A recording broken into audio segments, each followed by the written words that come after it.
It's a Conspiracy is a proud member of the Alberta Podcast Network, locally grown and community supported. For other fun programming, please check out albertapodcastnetwork.com, where you can find shows like Let's Do Coffee.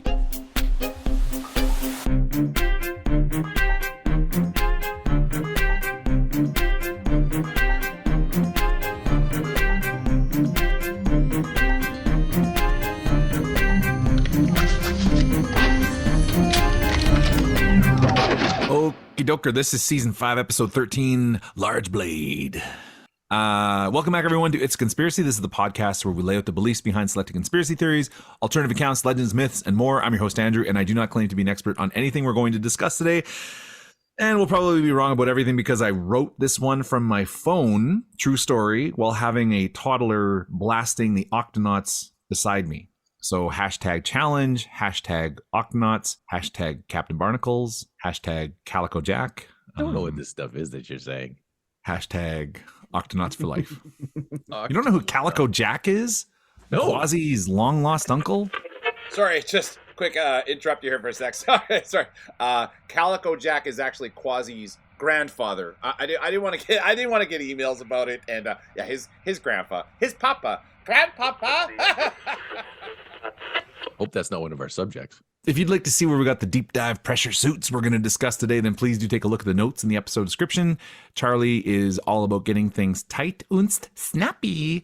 And we are a proud member of the Alberta Podcast Network. Yay team, yay friends, yay squad. And you can check us out. It's at itsaconspiracypodcast.com. Our Twitter at Is It a Conspiracy? That's run by the social media influencer, the Irish/Toronto Madman. Our Facebook group, our Instagram, It's a Conspiracy Podcast. That's run by Gorgeous Greg.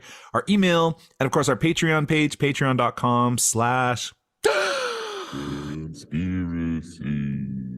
And there's all kinds of exclusive stuff you can get there. So you should go and check it out because there's some fun stuff there. We've talked about bananas. We've talked about people that don't exist. Talked about Michelangelo. Now, ready then. Joining the online distance communication time today is Gorgeous Greg, Charming Charlie. These root beer milkshakes will chime in as they see fit, and I do so appreciate their digitally distanced company. Root beer milkshakes are amazing. Alrighty then, let's do this, Charlie, with a or a nuh-huh or a muh-huh, I suppose. Can you tell me if you're familiar with any of these three topics?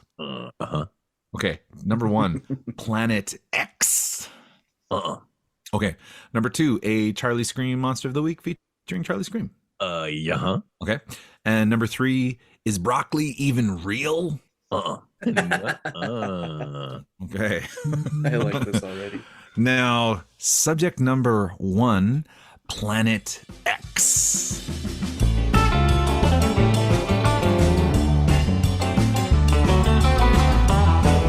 Planet X. What an amazing name. Like, that sounds like a surf rock band. So good. Or like a X-Men space adventure. And this story, it starts off with the most romantic of all sciences, math. So, I mean, if you believe in math suggests there's probably a 9th planet just past the disgraced Pluto orbiting our sun in our solar system that we don't know about yet. This planet, which Caltech scientists creatively named Planet 9, could have a mass of about 10 times that of Earth and orbit about 20 times farther from the sun on average than Neptune. It may take about 10 to 20,000 Earth years to make one full orbit around the sun. And that sounds about as long as a bloody Alberta winter. Am I right? No. Preach, brother, preach. The existence of this distant world is only theoretical at this point, and no direct observation of the object nicknamed Planet 9 have been made. The mathematical prediction of a planet could explain the unique orbits of some smaller objects in the Kuiper Belt, a distant region of icy debris that extends far beyond the orbit of Neptune. Astronomers are now searching for the predicted planet. So January 2015, Caltech astronomers, one of these people have an amazing name, and one of them has just like myself, a very boring name. So we'll start with the exciting name here. Konstantin Batygin. Amazing. Batygin. Konstantin Batygin. Thank you. And Mike Brown. It's like the Mike spectrum Brown of sounds like naming the there. coolest guy ever. I'm Mike Brown, and this is my friend Constantine. What? Batty Batty Gin. Battygin. Yeah. Like they Oh, could mix God. those up, even if it was Mike Battagin and Constantine Brown. But no, just they announced new research that provides evidence of a giant planet tracing an unusual elongated orbit in the outer solar system. The prediction is based on detailed mathematical modeling and computer simulation. The possibility of a new planet is certainly an exciting one for me as a planetary scientist and for all of us. This is not, however, the detection or discovery of a new planet. It's too early to say with certainty that there's a so-called Planet X. What we are seeing is an early prediction based on modeling from limited observations. It's the start of a process that could lead to an exciting discovery. So it could be exciting. And right now there's no actual proof of this. Battygin and Brown nicknamed their predicted project Planet 9, but the actual naming rights of an object would go to the person who actually discovers it. And then the names used during previous hunts for the long suspected giant. So this actually is older than 2015, have had some people call this Planet X, which I think currently, it's the second best one. Uranus is definitely the best name for a planet, but Planet X is like right up there for sure, right? Okay, now I'm a little confused. Mhm. Why Planet X? Why not Planet IX? I guess it could be if it was Planet 9, if you wanted to be all, Wasn't X Roman- usually just... You know what? I'm into the Roman numerals. you're into the Roman numerals. We've discussed previously. It could be too that when this planet was originally discussed, it was before Pluto was disgraced, and so it would have been literally Planet X if X was 10. Gotcha. But a good point. It could be Planet IX. I still think Planet X is a great name. It's a great name. Yeah. For a 10th planet. For a 10th planet, yeah. However, the name must be approved by the, I can't believe this is a board, the International Astronomical Union. And apparently these people are quite stringent because planets have been traditionally named after mythological Roman gods. So it's like, well, X is not a Roman god. So, just to keep in tradition. I would love to find it, says Brown, but I'd also be perfectly happy if somebody else found it. That is why we're publishing this paper. We hope that other people are going to get inspired and start the searching for the thing that we want to find and name, and we will rampage if someone else finds it because it's mine. If Planet X is out there, we'll find it together, or we'll determine an alternate explanation for the data we've received thus far. So, a lot of people think it could be there because there's something happening in the Kuiper Belt where they're like, there must be a huge object pulling things this way because that's why all that ice is acting so weird. But sometimes things are weird, right? Aliens. It was alien. We wrote a song about that. Well, Chatbot wrote a song about Say we wrote it. Take credit for We it. take credit for that. I don't We want to make just- Chatbot mad. We just asked for help with Yeah. with the hook. Yeah, just Chatbot's going to come and start emailing us threatening notes. Well, speaking of threatening, we're going to move directly into subject number 2. Yes, we should. Charlie Scream Monster of the Week with Charlie Scream. What? Okay. Well, hey guys. Hey, buddy. Welcome back to Charlie Scream's Monster of the Week, where I pick a different monster, either mythical, supernatural, or paranormal, and give it the classic X-Files solo episode attention and respect that it deserves. Why? Because cryptozoology is fun. And this week's subject takes us back to 1980, Washington State. Let's go. On March 27th, 1980, a series of volcanic explosions began at Mount St. Helens in Skamania County, Washington, which sounds like a very fun place to go see live music. Skamania County, Washington. A series of blasts grew and escalated until a major explosive eruption took place on the morning of May 18th. The eruption was the most significant to occur in the U.S. since the much smaller 1915 eruption of Lassen Peak in California. It's been called the most disastrous volcanic eruption in U.S. history. Why is that important? Well, it said that nothing could have withstood those blasts. But what if the blasts had awoken something from its hibernation? Some would say that that could be the origin of the Batsquatch. Oh, what? This is amazing. After the blast, word of mouth warnings started reaching many rescuers, investigators, or anyone else bold enough to go poking around the blast zone. After that, reports died down, at least until the 1990s. What's that, Greg? But wait, you might ask, what does a Batsquatch even look like? What does a Batsquatch even look like? Very good. Let me tell you. It's said to be 9 feet tall, blue fur, yellow eyes, a dog-like muzzle, sharp teeth, bird-like feet, and leathery bat-like wings that span up to 50 feet. Also, Batsquatch is said to have the psychic abilities and telekinetic powers that allow it to affect man-made objects like car engines, radios, and television sets. Man, That's super cool. this Batsquatch sounds awesome. already, right? Yeah. Batsquatch resembles a flying primate, similar to the of Southeast Asia, which you can hear all about in Season 3, Episode 3's Monster of the Week segment. Callbacks, huh? In 1994, Brian Canfield was driving in Washington's Pierce County when his truck suddenly died. Canfield said a large creature landed on the trunk in front of him. He said it was human-esque, 9 feet tall with bat-like wings and a coat of blue fur. This monster stared at Canfield, then flew off and disappeared, and the pickup started up again. When Brian got back to town, he reportedly was all shooken up, and his shirt was torn, and his truck was all scratched up. So that's interesting. The town folks just kind of thought he was crazy. Brian's out on a tear again.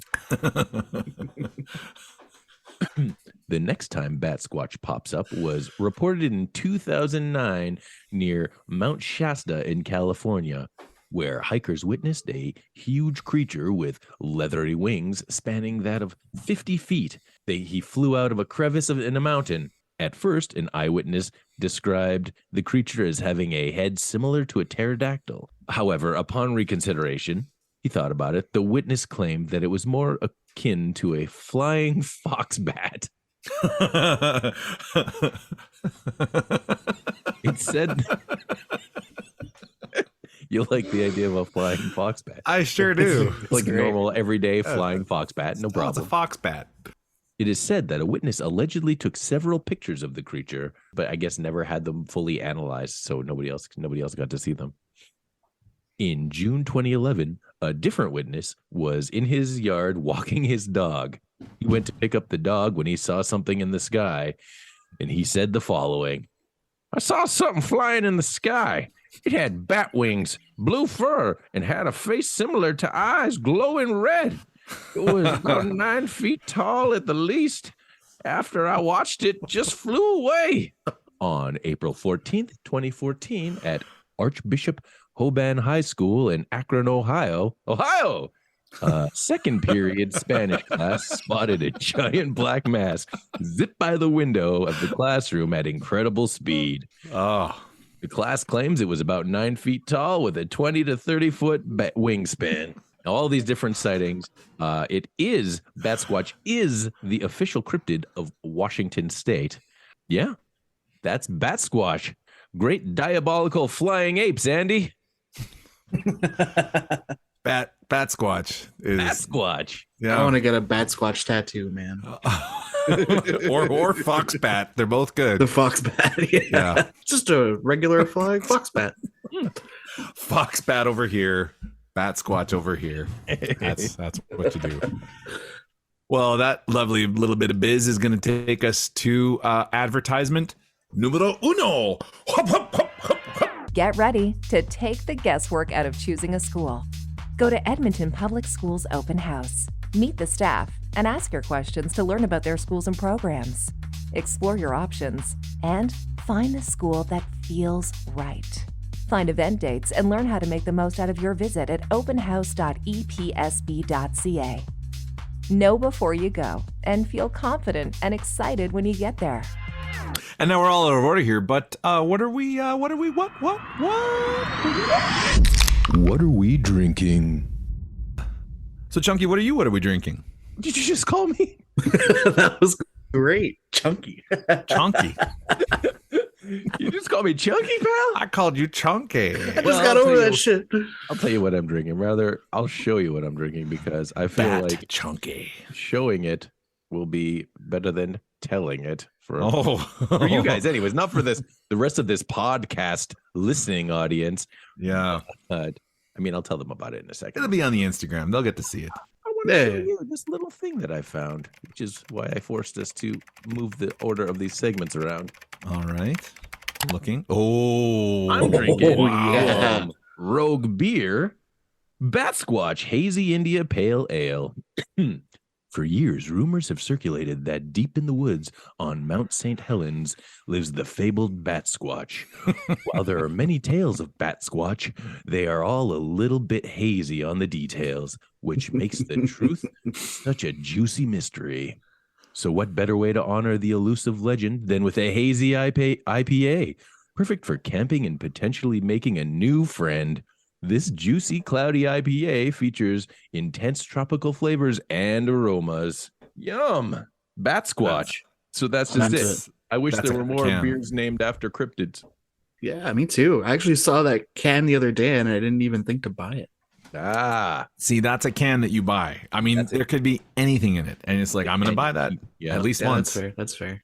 You know, might not be Stupid the IPAs. might not be the best, but yeah, if it's exactly. You know what? Buy that Why do can, it's IPAs an always amazing have the gift. best cans? You drink the IPA because it's got the cool.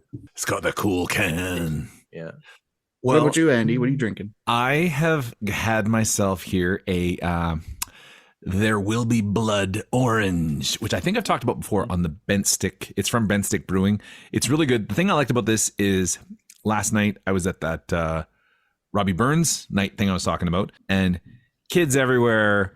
There's like bagpipes going and haggis. It was kind of a busy nightmare, to be honest. Like, it was a lot of fun, but it was like, this is crazy. So I thought, okay, I'm gonna have something that doesn't have a huge amount of alcohol in it, but is still really good. And like you were saying with your near beer, sometimes those are good, sometimes those are bad. The one from Sea Change is excellent. This one is 3.5%, so it's like you're not gonna get all dizzy from having one or two, which is really nice. So Radler's, like, I'm loving it. This whole thing of like low alcohol beer, like, no, it doesn't have to be no alcohol, but low alcohol is really nice, and you don't have to worry about it affecting. Too much. Yeah, right. It's not like Le Fin du Monde that's like That is 73% literally or the end whatever. of the Yeah. world, man. Yeah, that's on the other end of that kind of challenge there. So here's the write-up on this one. Well, hello, summertime. We know what you're thinking. A Radler? I barely know her. Well, let us invite you to climb down off of your craft beer high horse and join us in the kiddie pool. There Will Be Blood Orange is a perfect blend of bent stick beer and blood orange juice that has a low ABV and some vitamins to help keep you floating through the afternoon. Grab your bunny hat and pop open that tube of sunscreen. Pop open that tube of sunscreen. We'll do your back. Sunscreen. That sounds like something else. Yeah. But yeah, good. It's good stuff and low alcohol. That's nice. Amazing. I've Yeah, had it have a before. low alcohol It's alternative. delightful. It is. Yeah. Bent stick. Nice can too. They have like records and stuff like that on their cans. But yeah, Greg, so what are we drinking? I'm super glad you brought up the low alcohol thing because I'm kind of on that train too. It's nice to have a little bit of fun, but you don't want to get out of hand. So I've got the Super Lager from Super Beer. It's the sweet spot between a classic beer and a non-alcoholic one. It's a company based out of Montreal. The brand only brews beers with 2% alcohol and 98% lightness. Because a beer is good, but a super light is a great beer. Mm-hmm. And then it's actually just got like a super awesome can. Like, it's Super. just- I like the can. I like the font treatment right there. yeah. And it's only 2%. And it's strawberry flavored. I'm sure they have other flavors. I have not seen them, but it's really tasty. So yeah, get on the light beer train. It's a good one. All right. You heard it here first. And that is going to take us to subject number 3. Is broccoli even real? All right. So broccoli, my favorite vegetable sometimes, raw or cooked. Usually it's good. It's usually good. That's a guarantee most of the time. Makes it fart. Obviously, it's real because we've all had them. Even if you don't like them, you've had broccoli or you've seen it before, or you've had that thing where it's like it feels cold when you pick it up and then you bite into it and it's really hot in the middle somehow. You guys ever have that with broccoli? It's got like a little, there's like a pocket of heat because you're like, oh, the broccoli cooled down, and then you go to bite it and you're like, it's cold on the outside and it's searing my tongue. Are you eating your broccoli in the microwave? Yeah. I have, Mr. High. Don't judge Society. me. Now, while there are many edible plants that can be foraged in the wild, for example, asparagus, berries, onions, strawberries, broccoli is not one of them. It is not a plant that you will ever find naturally occurring anywhere. In fact, it's an invention. It's a human invention. It is not known exactly how many years ago broccoli was created, but it is believed that the early varieties of this plant were cultivated in the Mediterranean region during the Roman Empire in the 6th century BCE. And after its creation over 2,000 years ago, broccoli continued to be improved through artificial selection in parts of what is now Italy. Then 16th century, broccoli was introduced in other parts of Europe, which eventually led to its cultivation in those areas. So it was like thousands of years these farmers were making broccoli for whatever reason. Although broccoli was brought to the colonies in North America in the 17th century, it was actually not ever grown commercially, especially in Canada, until the early 1900s. So it was like 1920 in the States, 1930 in Canada. Decades ago, in an effort to improve its flavor, how could you? Farmers identified characteristics in some wild mustard plants that they wanted to blend with broccoli, and apparently it emphasized certain traits. So that nice broccoli taste that we're all thinking about right now, oh, that tastes like mustard, and that's selective breeding or artificial selection, I guess you could say. Selective breeding is an extensive and lengthy process in vegetation, just like it is in your boutique pets. So you guys are both aware that I have this horrifying hypoallergenic cat who is bred to not set off people's allergies. He shows up like this, like he's not a GMO kind of cat. Like it naturally has fur that doesn't do a lot of that stuff. But yeah, sometimes nature can be cruel. My cat's an example of that. He doesn't have hair on all of his body. So sometimes it's like, oh, I've got a cuddly little piece of raw turkey with me tonight. That's kind of nice. That's what he looks like. A cuddly piece of raw turkey. Yeah. So plants with favorable characteristics, such as larger or tastier fruits, or they have a greater yield, things like that, they are bred for, like, that's where the money is, right? Propagation is not only achieved by seed from the desired plants, but also from asexual propagation from cuttings, grafting, layering, etc. It's like we were talking about that banana thing where all bananas, the gross Michael, those are all like from one banana. Gross Michael. That's a gross Michael banana you got there. Eventually a plant is produced that has the desired characteristics. So if you don't do it, if it's not a sexual cultivation, then you're making a clone of that plant. That's kind of how broccoli has been propagated. The new plant is considered a cultivar and has a genetic makeup that differs from the wild type of the plant, which with broccoli, there is no wild type. The obvious disadvantage of selective breeding is that it is a very long and laborious process, so like 2,000 years to get to the magical broccoli we have today. And it's important to remember that it also makes them more resistant to disease and pests and to like withstand the environment. So selective breeding continues to happen even now with our climate kind of constantly changing. Another abomination of nature is Brussels sprouts, which were developed from plants with large lateral bulbs, while those with larger stems became something called kohlrabi. In the case of broccoli and cauliflower, the flowers were actually what they were originally looking for. And then they were like, these nice little green and white things, we should eat those. Just as broccoli is man-made, all the fruits and vegetables you see in the grocery store today are a result of thousands of years of genetic modification. However, that doesn't mean that broccoli is a GMO. So there's a big difference between selective breeding and doing something like splicing or removing genes or adding enzymes to create something new. So for example, there's that Arctic apple. Have you guys ever seen one of these things? Oh, I don't know that one. It was designed, it's a Canadian GMO. So it's an apple that you can like cut and leave open and it will never ever oxidize. It doesn't brown? It doesn't brown, right? So the enzymes that turn it brown with oxygen have been turned off in that apple. It's kind of crazy how it's like a coding exercise. You're like, how just turn off these and turn those on and have a tasty little apple that you can eat just like Mother Nature intended you to. Backspace. So I'm basically recommending that, we better get our pitchforks and go burn down the windmill because science is gonna murder us all. Starting with the broccoli. And that's going to take us to advertisement number 2.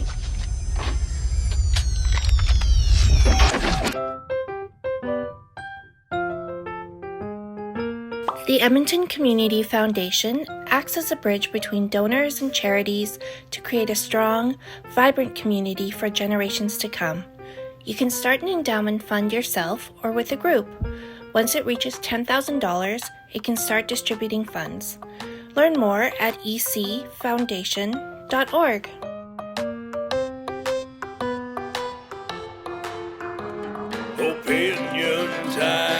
Opinion time.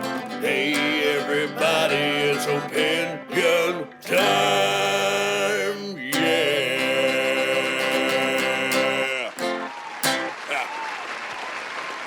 Okay. Now, Charles, what was our first theory way back in the before time? Ooh, thinking really. Planet X. It was Planet X. Just a minute. Hey, get out of here with those. Okay, see you later. See you later. Yeah. What? It's like little laser gun, and he was like peeking around the door, shooting it at me. What? Okay, sorry. Little brown bag. And our monster was Batsquatch, which Squatch. I mean, we've had some great names over the years, but like Baba Yaga Bony Legs may have had the title taken by Batsquatch for like greatest ever. I'll tell you, I was halfway through writing a thing about a different monster, and then I saw Batsquatch, and I just threw it out the window. Yeah, totally. We're moving on to Batsquatch. Just put your computer in the garbage can and went and bought a new one and started a new. Absolutely, that's what I do every time. It's a very expensive podcast. And then Greg, what was our third theory here? Is broccoli real? Splicing broccoli and even real? genetic modified organisms? Yeah, Of course it's real.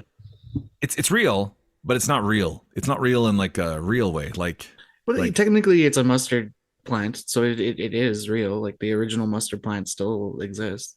yeah, it's been turned into something. It's Mutation. like it's a mutation. Yeah, It's like Frankenstein's monster. From Planet X. absolutely. Planet X, yeah. Oh man, Planet X, what an amazing name! Here's And the doesn't that funny sound like thing. a surf rock band? Totally. You want to start Yeah. that band? Oh, let's do it. There Okay. probably We've- already is a band called Planet X. Already got a hit song. Yeah, That has to be. Tsoukalos.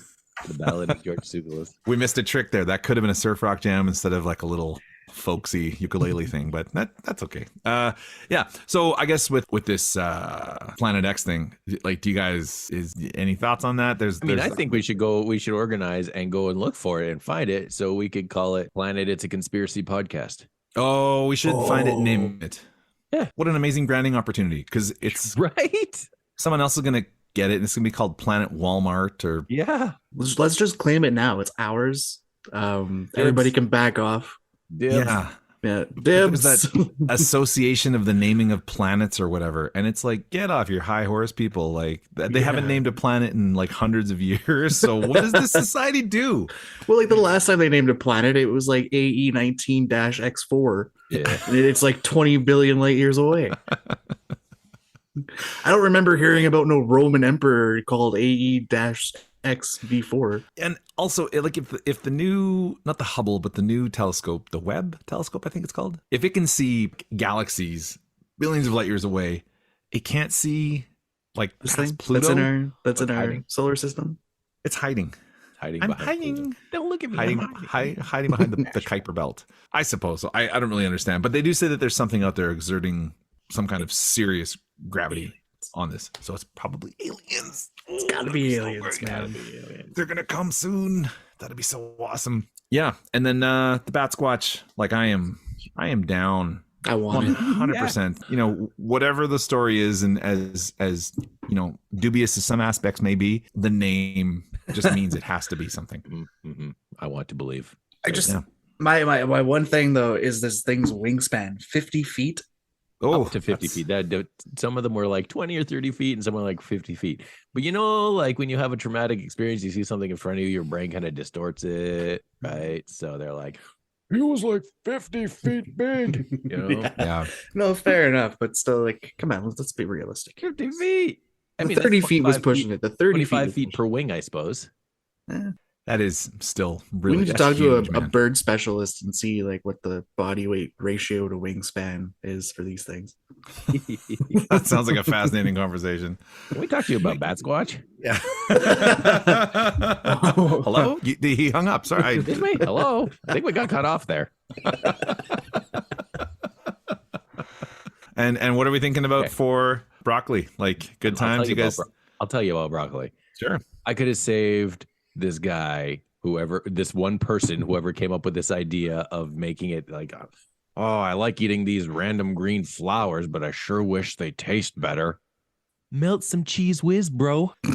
Yeah, I mean, talking about the Roman Empire times, they didn't have microwaves and cheese whiz. Yeah, just whiz You on don't it. have to brother. melt it in the microwave. Not everyone cooks everything in the microwave, Andrew. What are you talking about? How else do you cook broccoli? Your But broccoli no, pot. I guess it's a good point because then you could just be like, put a little jazz on there. Add some You know? personality. Yeah. Maybe some Velveeta, Velveeta. They had that back then. I Some, think. some fried onions on top. Yeah. Nom nom nom nom nom nom. And I'm down with broccoli. But I honestly, when I was reading that, or when I was putting it together, I was like, no, I've seen. But then I'm like, I've never seen broccoli in the wild. Like I've never been. Like you're out hiking or something, and you're like, oh, that's what mushrooms look Those like. weird Gross. cabbage. Yeah, yeah. Oh, that's Broccoli a and- sick cabbage. Broccoli and cauliflower are the same family plant, I think. Mhm. Good one. I mean, cauliflower. Same albino Invention broccoli. family. Yeah. Yeah, so. And they don't taste the same. I don't care. People, I've heard people say that, and I'm like, that's a No, crazy nah. thing to say. You're wrong. No, There's too much chlorophyll in broccoli. more like borophyll. Hey-o. The bigger thing here is though, are you guys broccoli fans? in Oh, general? Absolutely. Big Yeah. time, yeah. Yeah, I'm a broccoli guy too, and I'm a Brussels sprouts. Are we okay with Brussels Hell sprouts? yeah, Brussels sprouts. Mm-hmm. They're done properly. Mm-hmm. Yeah, they're good. Yeah, anytime I hear people say they don't like them, I'm like, that's because you haven't had them done properly. But I'll let you be on your journey. You're one of those guys, huh? Yeah. You just haven't had my Brussels sprouts. Well, it's not hard to make them, man. Although It's it got is, a I little accent. agree with you, Andrew. But also, then you become that person who's like, you haven't had my Brussels sprouts before. I take my Brussels sprouts and dump them in a pot full of butter, and then add some bacon to that, and then it tastes amazing, like nothing else you've ever had. And you're like, yeah, because you like fucking butter and Yeah. bacon. Don't forget the maple syrup. Little Yeah. maple syrup. Yeah, it is because you're like you're adding that kind of stuff to it. No, That's you why it's don't good. like that. You just like bacon and butter. I fill up a pumpkin with butter, and then I deep fry it. It's delicious. Why don't you shut up and try it? Well, this took a dark turn. He's just mad because I'm giving him flack for microwaving his broccoli.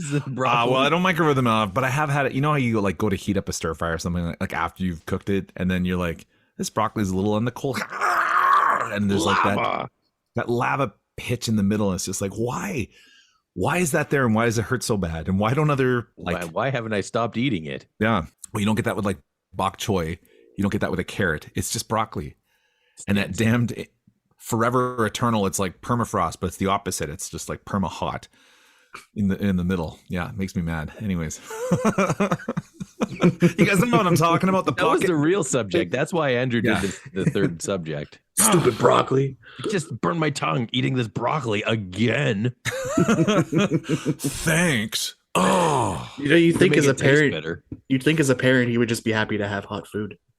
I am happy to. It's not often. My breakfast yesterday morning, I was like, it's close to hot because the potatoes turned out perfect, but some biz went down and I didn't get to eat right away. Anywho, so right then, Leafy Greens, thanks so much for swinging by. We will be back with episode 14 later on. We're coming up on St. Patty's Day. Ho, ho, ho, we're almost there. In the meantime, please feel free to check out our past casts and social medias at itsaconspiracypodcast.com. Subscribe, tell a friend, leave a review, get some merch, get in touch, say hello. You can suggest a theory or submit a version of the Opinion Time jingle, whatever you like. Hey, go ahead. Take a picture of your feet and send them off to Greg. He loves that kind of thing. It's great. You didn't ask his permission to share that. Oh, I'm sorry, Greg. I apologize. I'll take that part out. Whatever, man. It's too late now. It's out in the world. No bunions. But yeah, so thanks for stopping by and talk to you soon. Bye. See you never.